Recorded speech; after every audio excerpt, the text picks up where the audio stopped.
31st night পালন করা এটা হারাম, কারণ এটা মুসলমানদের উৎসব নয়।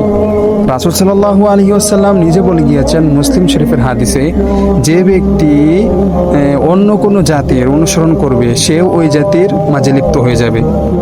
এখন দেখেন এই 31st নাইট এটা ছিল পশ্চিমা খ্রিস্টানদের আয়ত্তে, আর এখন আমরা মানতেছি না।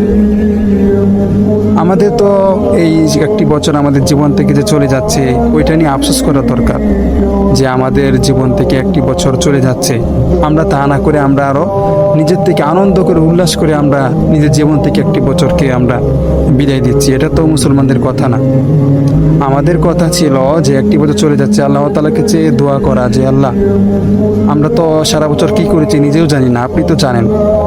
এর জন্য আমরা এই রাতে বেশি বেশি দোয়া পড়বো, নামাজ পড়বো, জিকির করব, কোরআন তেলাওয়াত করব এবং আল্লাহ তাআলার কাছে দোয়া করব, আল্লাহ বিগত বছর কিভাবে কেটেছে আমরা জানি না, এখন যে আমাদের সামনে যে বছরটা আসতেছে 2026, ওইটা যেন ভালোভাবে আপনার গোলামি করে কাটাতে পারি, ভালো ভালো কাজে কাটাতে পারি, সেই তৌফিক দান করেন। এই দোয়াগুলো বেশি বেশি করতে হবে।